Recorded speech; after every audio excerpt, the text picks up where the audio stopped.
and welcome back to the Dice Tower's continuing coverage of the Origins 2016 Game Fair Summer Preview. I think that's all the words I needed to get in there. I'm back again with Jeff from Guerrilla Games, who's now going to lead us through a desert island. So tell us about this game and how this works. Well, Desert Island is the sequel to the beloved Lifeboat game, and it uses the same love and hate mechanics with a little twist. You're on an island instead of on a boat, and you're trying to get food rather than water.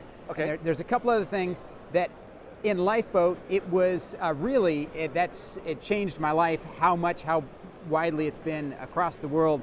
And it's now in Portuguese and Spanish and Italian, Russian. So I really wanted to, I said, man, if I had another Lifeboat, I'd really be doing all right. And somebody said, well, you've got Desert Island, but I thought it was too close. But it's just like when you go to a sequel and you want to see a movie, you want to see the same sort of movie, same sort of deal. Okay. So here we go. You're a character on a desert island, and each one of the places on the island has a little special thing about it. If you're at the beach, then you're going to be the one who gets to pass out all the goodies that you find. Okay. So you might find some doubloons, which are worth victory points, or sardines, which is food, which is really important because starving to death is really a bad thing to do. It's one of my least favorite things Yes. that happen. So each one of the areas has its own little thing, like you need less food, you get extra food when you forage, you can get an extra token when you light the signal fire, and in the cave, you're sort of protected when people want to come fight you. Okay. So on your turn, you're going to draw two of these fate cards and play one of them, and the fate card is going to put a fate token on the spot in that number and on that person. At the end of the turn, something bad is going to happen to somebody, and the bad thing that happens will be the thing that there's the most of. So if you have more boars than tsunamis, it's going to be a boar attack. Okay. And then that person's going to lose 2 wounds. And the person who it happens to is the person who has the most fate tokens. When you get into a fight or when you try to mug somebody, you get more fate tokens on yourself. So right now, Lady Lauren has the most fate tokens. Okay. And each player has their own special power. Lady Lauren can remove a fate token. Frenchie can back out of a fight, Okay. which, of course, and the kid gets to steal food from the people next to him, and Sir Stephen gets to add a fate token to somebody. So each one of them has their own special power, and it really, it flows a lot like the game of Lifeboat, but I got to fix a few things like that. Being a psychopath, now it's only going to be, you get points for surviving. You get points for the person you secretly love surviving. Mm-hmm. You get points for the person you secretly hate not surviving. Okay. And if you happen to hate yourself, then you're a psychopath. Right, I remember that from Lifeboat.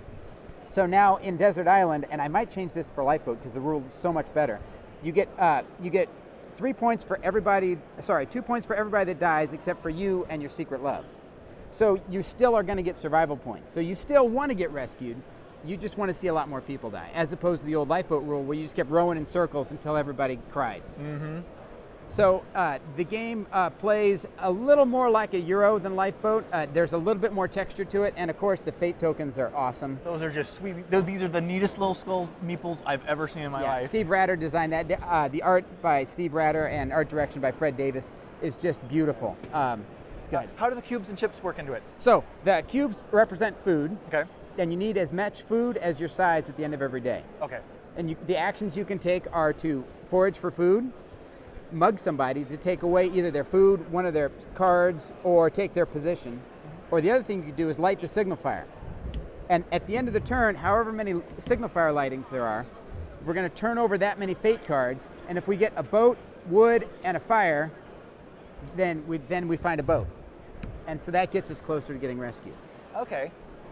So, and those are randomized in the deck, of course. So you have to flip all 3 of those over in that flippage. Well, right? So- if there's 5 people have lit the signal fire, then you're going to have 5 cards. 5 tokens out there. So you flip 5 cards, and that got us the fire, the wood, and the boat. Okay. Okay. And then of course, one of the things I love to do with it is use the card for multiple things. So right here, we're just counting those symbols and ignoring the rest.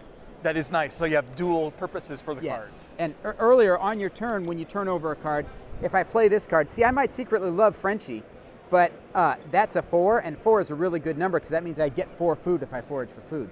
So I say, Frenchie, I love you, but hopefully, Hopefully you survive. I love you. Hopefully you survive. I need my food. I'm hungry.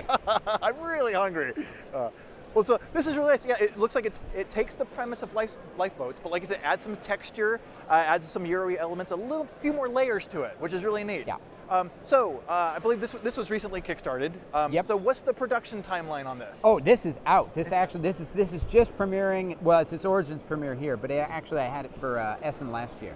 Okay, excellent. So this is the- out. The This is American available. Con debut. Excellent.